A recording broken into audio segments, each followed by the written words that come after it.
सर्वांना सस्नेह जय जिजाऊ. बांधवांनो, आज 3 सप्टेंबर संभाजी ब्रिगेडचे प्रदेश अध्यक्ष शिवश्री ॲडव्होकेट मनोजदादा आकरे पाटील यांचा वाढदिवस.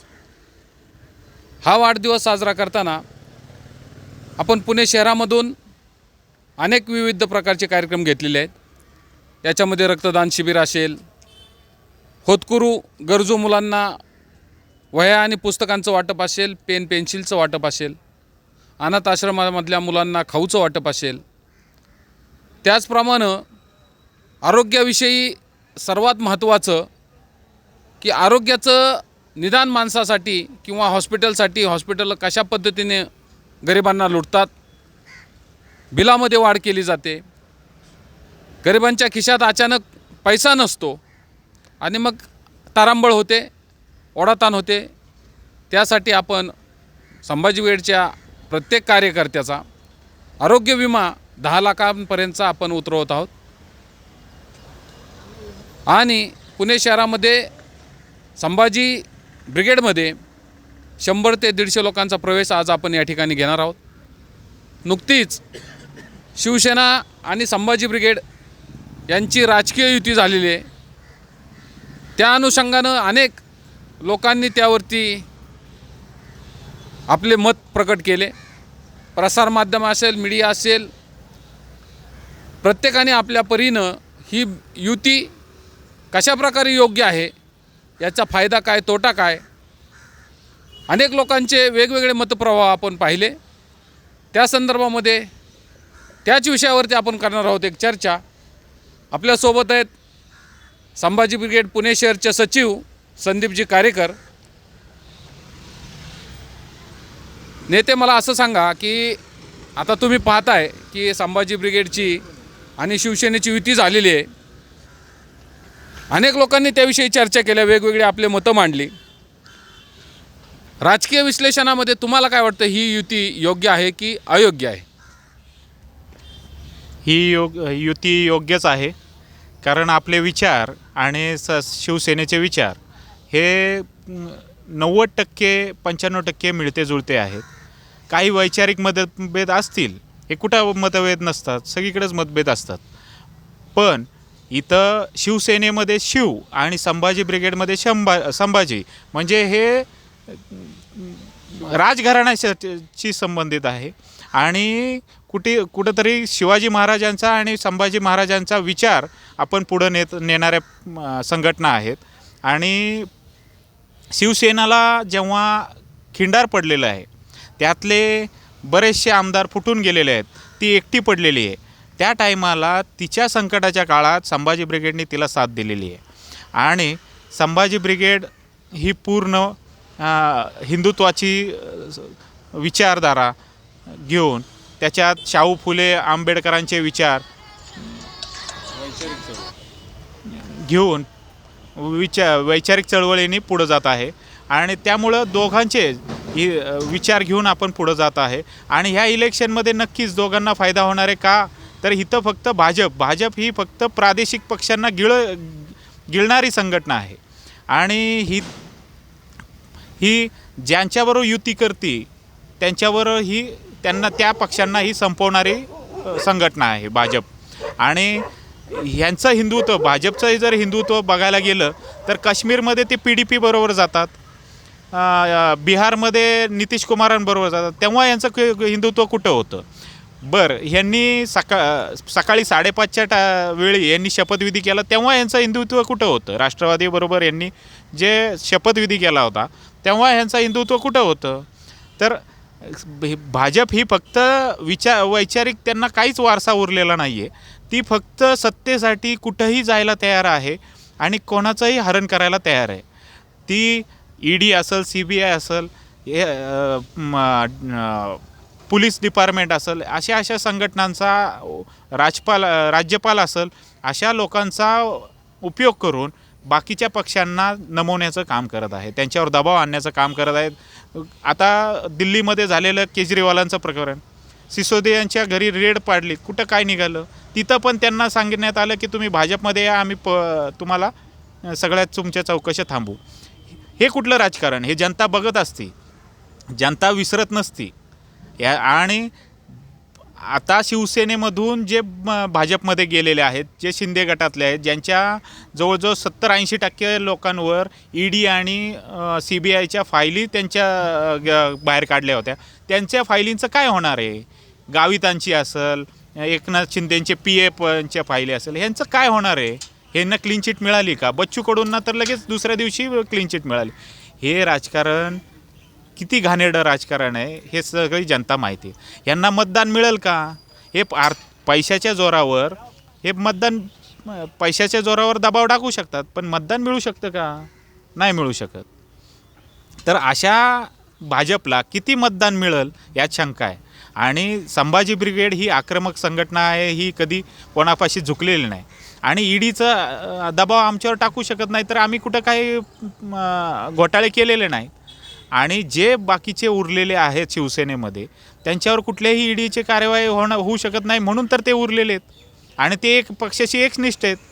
आता ह्या एकनिष्ठ शिवसेनेमध्ये उरलेले आणि संभाजी ब्रिगेडमधले एकनिष्ठ यांची सांगड घालून महानगरपालिकेत आणि महाराष्ट्रामध्ये दोघं शिवसेनेचा आणि संभाजी ब्रिगेडचा झेंडा नक्कीच फडकणार, कारण एकजुटीने जाणार आहेत. आणि जनता हे सगळी बघत असते की कोण खरं आहे आणि कोण खोटं आहे. त्यामुळं ह्या युतीचा संभाजी ब्रिगेडला आणि शिवसेनेला नक्कीच फायदा होणार. भावनिक असो किंवा राजकीय असो, सगळ्यांचा सपोर्ट शिवसेनेला आणि संभाजी ब्रिगेडला आहे. धन्यवाद. हे होते सचिव संदीपजी कारेकर. त्यांनी आपलं योग्य असं मत, त्यांचं म्हणणं आहे की निश्चितच शिवसेनेला आणि संभाजी ब्रिगेडला याचा फायदा होईल. आपल्याबरोबर आहेत पर्वती मतदारसंघातील विभागीय अध्यक्ष अविनाश घोडके. घोडके सर, मला असं सांगा की आपण पाहताय की संभाजी ब्रिगेड ही वैचारिक चळवळ आहे जी शिवशाहू फुले आंबेडकर यांना प्रामुख्याने केंद्रबिंदू मानून त्याविषयी आजूबाजूला चळवळ उभी करते, चळवळीच्या माध्यमातून अनेक प्रश्न मांडते. शिवसेना ही जी संघटना आहे ही हिंदुत्ववादीचा पुरस्कार करणारी संघटना होती. हिंदुत्वाच्या प्रखर मुद्द्यावरती त्यांनी आपले बरेच विषय मांडलेले आहेत. मागल्या काही काळात आपण बघितलं की ती संघटना एकदम आक्रमक संघटना होती आणि संभाजी ब्रिगेडसुद्धा आक्रमक संघटना आहे. तर येणाऱ्या कॉर्पोरेशनच्या इलेक्शनमध्ये आपण कुठले लोककल्याणकारी निर्णय घेऊन जनतेसमोर जाणार आहात याविषयी थोडक्यात मांडा. सर्वप्रथम सहस्नेह जय जिजाऊ. जिथं माननीय उद्धवसाहेब ठाकरे यांनी भर विधानसभेत असे बोलले की आम्हाला शेंडी आणि जानव्याचं हिंदुत्व मान्य नाही, तिथंच आमचे आणि त्यांचे विचार जुळतात. त्यामुळं आम्ही आणि संभाजी ब्रिगेड पूर्ण महाराष्ट्र आम्हाला असं वाटतं की शिवसेनेसंग जाणं आणि शिवसेनेला संकटाच्या काळामध्ये साथ देणं हे योग्य आहे. आणि जे BJP संघ गेले, जे BJP संघ गेले ते कावळे होते आणि जे आता शिवसेनेमध्ये राहिलेत ते मावळे आहेत. ते मावळे मिळून मावळे आणि संभाजी ब्रिगेडचे मावळे मिळून महानगरपालिका असेल, विधानसभा असेल, तर महाराष्ट्रामध्ये आम्ही नक्कीच काम करू आणि तळागाळापर्यंत काम करू.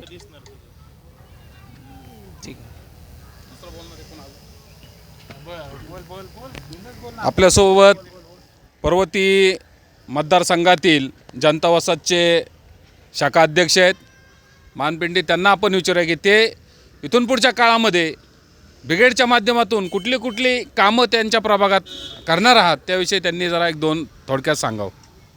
तुमच्या भागात कुठली तुम्ही कामं करणार आहे लोकांसाठी? सर्वांना जय जिजाऊ. आपली इथं जी आता बघत आहे की राजकारण खूप गांधळी पद्धतीने चालू आहे.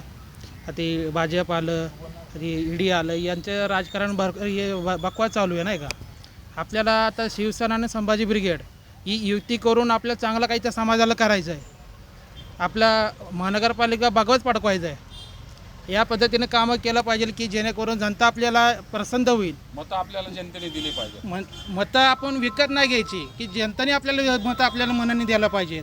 असं आपण काहीतरी कामं केलं पाहिजे की नाही का, जेणेकरून आपल्या काय म्हणतात पाण्याचा प्रश्न असेल, ड्रेनेजचा प्रश्न, खाण्याचा प्रश्न असू द्या किंवा आपल्या ड्रेनेजचा प्रश्न असू द्या, शिक्षणाचा प्रश्न असू द्या किंवा आपला वैचारिक काय म्हणतात दवाखान्याचे प्रश्न असू द्या, असे कुठलंही काम असू द्या जेणेकरून ती समाजाला चांगलं होईल अशा प्रकारचे कामं आपल्या संभाजी ब्रिगेड आणि शिवसेना करणार आहोत.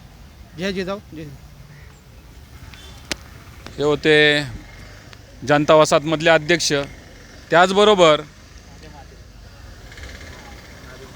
बरेचसे कार्यकर्ते या ठिकाणी आहेत. संभाजी ब्रिगेडचे प्रदेशचे संघटक संतोष भाऊ शिंदे पण या ठिकाणी आहेत. त्यांना आपण विचारूया भविष्यामध्ये कुठल्या पद्धतीने कशा पद्धतीने संभाजी ब्रिगेड कार्य करणार आहे.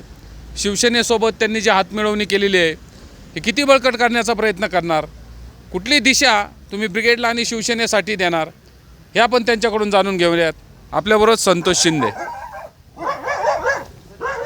मुझे लगता है महाराष्ट्र में शिवसेना और संभाजी ब्रिगेड का नया गठबंधन महाराष्ट्र के सामने आया है.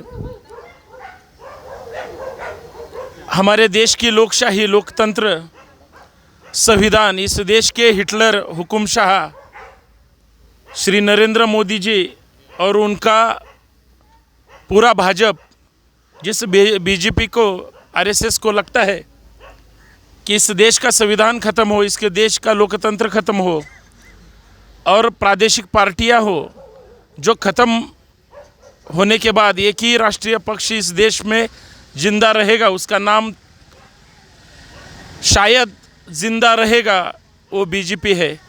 मुझे लगता है महाराष्ट्र में शिवसेना और संभाजी ब्रिगेड का जो गठबंधन है, जो भगवा झंडा है, वही झंडा और वही डांडा संभाजी ब्रिगेड के विचारों का है. अगर हम साथ में आते हैं, हम हमारे वैचारिक विवाद शिवसेना में जो तोड़ने फोड़ने का काम करता है वो आरएसएस की विचारधारा है. यही ब्रिटिशों की नीति थी, तोड़ो फोड़ो और राज्य करो. अभी शिवसेना को फोड़ने का काम बीजेपी ने किया और उसके बाद अभी कांग्रेस के पीछे लगे हुए हैं. जो अशोक चौहान थे, जिनका आदर्श घोटाला नामचीन था, विश्वजीत कदम है, जिनके ससुर सीबीआई की कोठड़ी अभी उनको लग गई है. कांग्रेस के और कोई 2-3 मंत्री है, कुछ विधायक है, वो सब डरे हुए हैं और बीजेपी की यही गंदी राजनीति है. इस देश को ख़त्म करने की बात करते हैं, लेकिन हमारे बिहारी बाबू ने, नीतीश कुमार जी ने और लालू प्रसाद यादव जी के बेटे तेजस्वी यादव ने जो किया, लात मारकर बिहार से भाजपा को हटाया, वही अभी नया दौर चलेगा. जो अविनाश मोहिती जी ने सवाल पूछा था, शिवसेना और संभाजी ब्रिगेड का गठबंधन क्या करेगा. इस राज्य से, इस महाराष्ट्र से, हमारे पूना से बीजेपी की सत्ता हो, सत्ता पिपासु लोग हो, जो ईडी हो या सीबीआई हो, उनके गलत तरीके से इस्तेमाल करके हमें जो डिस्टर्ब करने का काम करते हैं. महाराष्ट्र हमारी ज़रूरत है, हमारी मांग है. हम शिवसेना हो, संभाजी ब्रिगेड हो, या सभी लोगों को अभी जो समविचारी है, जो इस देश को लोकतंत्र की बचाने की बात करते हैं, संविधान को बचाने की बात करते हैं, हम सब लोग इकट्ठा आएंगे. हमारे जो साथ आएगा वो इस देश का नवनिर्माण करने की बात करेगा, इस देश को बचाने की बात करेगा, महाराष्ट्र को बचाने की बात करेगा. डॉक्टर अंबेडकर का संविधान है, इस देश का संविधान है, इस देश का लोकतंत्र है. हमें छत्रपति शिवाजी महाराज ने लोक कल्याणकारी राज्य, जो आरमार दल की जिन्होंने स्थापना की थी, वही छत्रपति शिवाजी महाराज, उनके मावळे अभी इस महाराष्ट्र में जो दबकर बीजेपी के लोग बैठे हैं, फडणवीस और शिंदे, जो बंडखोरी और गद्दारी की बात करते हैं. और हमारे जो मूल सवाल है, मूल प्रश्न है, हमारे तरुण बेरोजगार है, हमारे यहाँ महंगाई की बहुत सारी दिक्कतें आई हुए हैं. आम आदमी जीने की कोशिश कर रहा है, ये बीजेपी को नहीं देखने को आता। इसलिए हमें शिवसेना के साथ जाकर इस महाराष्ट्र को बीजेपी मुक्त भारत करना है, बीजेपी मुक्त महाराष्ट्र करना है। और हम साथ मिलकर, अगर शिवसेना हो, अगर संभाजी ब्रिगेड हो, छत्रपति शिवाजी महाराज के मावळे हो, संदीप कार्यकर जी ने बताया था,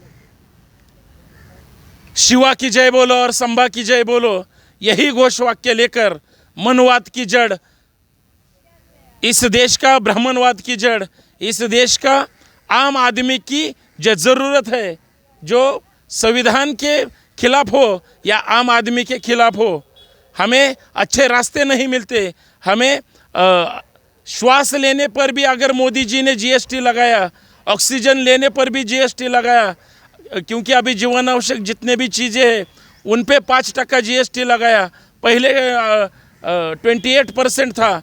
तो ये जो हमारे देश को भांडवलदार जो है, जो अदानी अंबानी की बात करते हैं, जो उनका पेट भरने का काम करते हैं, उस सब दलालों को, भाजपा के चमचे को, अंधभक्त को, चमचे को, इन सब को इस महाराष्ट्र से भगाने का काम करना है। और यही संभाजी ब्रिगेड की नीति है। हमें हमारा राज्य तो बचाना है, लेकिन हमारी जो ज़रूरतें हैं, जो ख़त्म करने की बात करते हैं, उनको भी हटाना है। इसलिए शिवसेना हो या संभाजी ब्रिगेड का गठबंधन हुआ है, वो विचारों से हुआ है। बुद्ध का जो तत्वज्ञान है, शांति करुणा है, वो अभी ख़त्म हो गई है। फुले शाहू अम्बेडकर या महात्मा फुले हो या प्रबोधनकार ठाकरे, पुरुषोत्तम खेड़ेकर हो, ये जो समता समानता की बात करते हैं हमारे देश में, ये सब खत्म हो गया है। हमारी जिम्मेदारी है, हमारी ज़रूरत है, शिवसेना हो या संभाजी ब्रिगेड हो, जो प्रबोधनकार ठाकरे की जो कुछ विचार है, उनके जो सवाल है इस जातीयवादी समाज को लेकर, वही हमारे है। हमारा जो हिंदुत्व है, हमने जो साथ लिया है, वो प्रबोधनकार ठाकरे का हो। शेंडिया और जानवे का हिंदुत्व को हम गाड़ने का और लाथड़ने का काम करेंगे। और इस महाराष्ट्र को, ये जो बैठे हुए हैं, वो इस देश का, इस महाराष्ट्र का भविष्य है।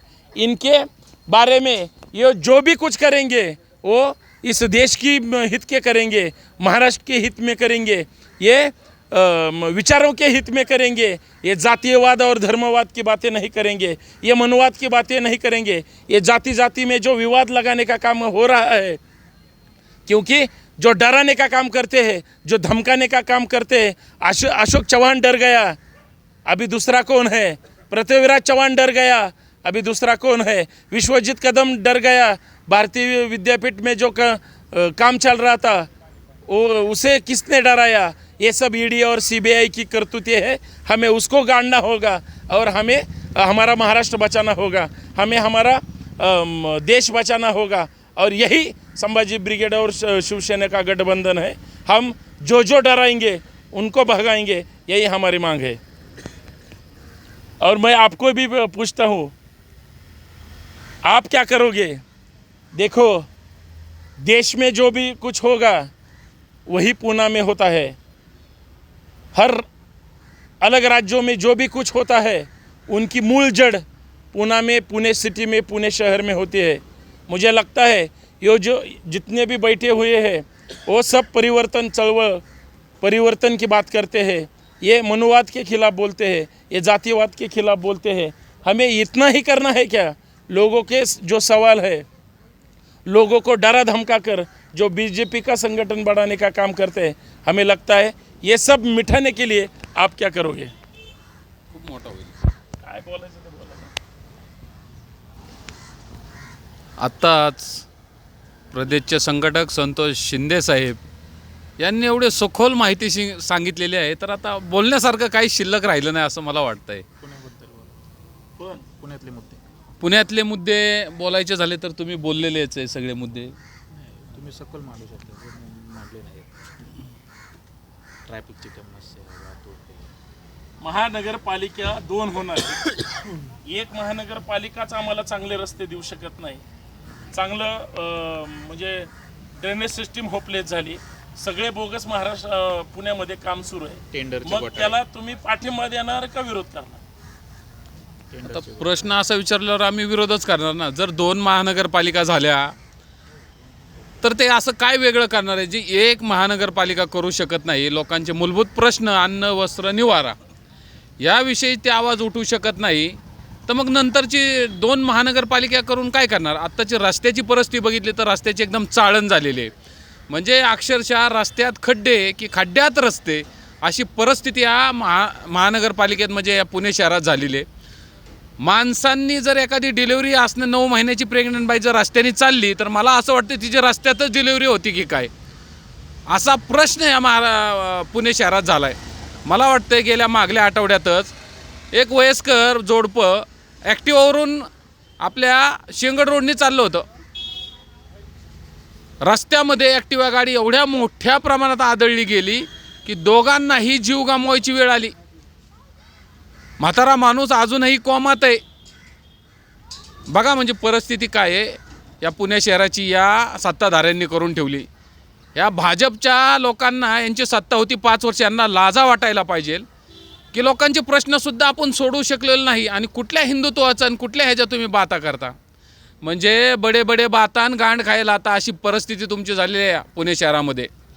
तुम्हाला आहे ना फक्त जोड्याने मारायचं राहिलं आहे आता या भाजपवाल्यांना. आणि तुम्ही आम्हाला प्रश्न विचारणार की आता शिवसेना येणार आणि संभाजी ब्रिगेड असं काय करणार. म्हणजे खऱ्याचं खोटं आणि लबाडाचं तोंड मोठं अशी परिस्थिती या पुणे शहरात झालेली आहे. मित्रांनो, भाजपला प्रश्न विचारायची वेळ आली. मोदी सरकारने मोठी मोठी गाजरं या भारतातल्या लोकांना दाखवली. 15-15 लाख रुपये खात्यामध्ये वर्ग होणार होते, गेले कुठं विचारा ना. ह्यांना गेले कुठं. यांचे नगरसेवक यांचे आमदार खासदार रस्त्यावर फिरले नाही पाहिजे मित्रांनो. यांना ताणून यांना आहे ना दांडक्याने मारलं पाहिजे. अशी वेळ आली आहे. यांना का प्रश्न विचारत नाही तुम्ही. कुठल्या तोंडाने तुम्ही आम्हाला विचारताय की काय करणार. अहो तुम्हाला विचारायला काहीतरी वाटलं पाहिजे ना की आम्ही नवीन आहे, आम्ही अजून आमच्याकडे सत्ता नाही. आणि जे त्यांच्याकडे सत्ता आहे त्यांच्याकडे बोटं तुम्ही दाखवत नाही. ज्यांच्याकडे सत्ता नाही त्यांना मात्र तुम्ही सोळं की पोळं करून ठेवलं आहे. आणि आम्हालाच विचारणार हिंदुत्व कुठलं, मग कुणाचं हिंदुत्व खरं, मग शिवसेना खरी कुठली खोटी. म्हणजे अशा मुद्द्यांवरती तुम्ही आम्हाला विचारताय. जर काय बोलायचं आहे रोजगारीवर बोला, जे काय बोलायचं आहे नोकरीवर बोला, जे काय बोलायचं आहे आरोग्यावर बोला, जे काय बोलायचं आहे शिक्षणावर बोला ना तुम्ही. म्हणजे महत्त्वाच्या मुद्द्यांना बगल द्यायची आणि भांडायचं कुठं तर हिंदुत्व हिंदू आणि मुस्लिम दंगल घडवायच्या, जातीपातीचं राजकारण करायचं. अशी परिस्थिती ह्या भाजप सरकारने आणून ठेवली आहे. म्हणजे राजकारण फक्त कशावरती करायचं तर जातीच्या आणि धर्मावरती देवाच्यावरती करायचं. हे असं ही भाजपची रणनीती ही कुठंतरी थांबली पाहिजे. प्रश्न विचारले तर हे खोट्या केसेस करून आणि यांना जर प्रश्न विचारायला गेले, मीडिया यांना विचारायला गेले किंवा मीडियाही यांनी बांधील करून ठेवली, यांनी लाचार करून ठेवली मीडिया. यांना जर आपण प्रश्न विचारायला गेलं तर मग हे कुणाच्या पाठीमागं ईडी लावणार, कुणाच्या मागं पोलीस लावणार, कुणाच्या मागं CBI लावणार, हे असले धंदे करणार. तुम्ही आमच्या पक्षात या, नाहीतर आतमध्ये जेलमध्ये बसा, जेलची हवा खा. ही यांची राजनीती आहे. यांनी लोकांच्या माना मुरगाळल्या, मुंड्या मुरगाळल्या. आता शिंदे सरकारने ह्याच्या अगोदर सांगितलं म्हणजे तोडा फोडा आणि राज्य करा, ही इंग्रजांची राज्यनीती ही भाजपनी अवलंबली. म्हणून यांना शह देण्यासाठी, यांना थोपवण्यासाठी, यांना थांबवण्यासाठी संभाजी ब्रिगेड आणि शिवसेना मैदानात उतरले. सामान्य जनतेने जर हितासाठी प्रश्न, सामान्य जनतेला जर वाटत असेल की आपले मूलभूत प्रश्न सुटले पाहिजे तर शिवसेना आणि संभाजी ब्रिगेडच्या पाठीमागं सामान्य जनतेने रामलं पाहिजे. बोटीसाठी आणि चपटीसाठी आपलं मतदान विकता कामा नये. म्हणजे 5 वर्षांच्या नावाने बोंबलणार आणि मतदान आलं की तुम्ही कुठंतरी एखाद्या मटणाच्या हाडकासाठी विकलं जाणार. हे किती दिवस चालणार आहात. म्हणजे बाबासाहेबांनी तुम्हाला दिलेला सगळ्यात मोठा अधिकार जो मतदान स्वरूपी आहे तो तुम्ही विकता. म्हणजे तुमच्यासारखी भिकारडा आणि भंगारडा माणूस या जगात नाही की जन्म घेऊन तुमचा काही फायदा नाही असं मला वाटतंय. म्हणून संविधानाचा जागर करायचा असेल, देशामध्ये कायदा कानून टिकवायचा असेल, तर हिटलरशाहीला शय द्यायचा असेल तर तुम्हाला संभाजी ब्रिगेड आणि शिवसेनेशिवाय पर्याय नाही. म्हणून मी आपणाला या व्हिडिओच्या माध्यमातून विनंती करतो आहे, सर्वसामान्य जनतेने, कष्टकऱ्यांनी, कामगारांनी, हमालांनी, शेतकऱ्यांनी, वंचितांनी संभाजी ब्रिगेड आणि शिवसेनेच्या पाठीमागं ताकदीनिशी उभे राहिले पाहिजे. हीच वेळ आलेली आहे योग्य राजकारण करायची, देशाला योग्य दिशा द्यायची, सामान्य जनतेला न्याय द्यायची. म्हणून आपण संभाजी ब्रिगेडच्या आणि शिवसेनेच्या पाठीमागं उभं राहावं, ताकदीनिशी राहावं, एवढी या व्हिडिओच्या माध्यमातून आपल्याला कळकळीची विनंती करतो. नेक्स्ट मुद्द्यावरती नेक्स्ट व्हिडिओमध्ये आपण बोलू. तत्पुरता जय जिजाऊ, जय शिवराय.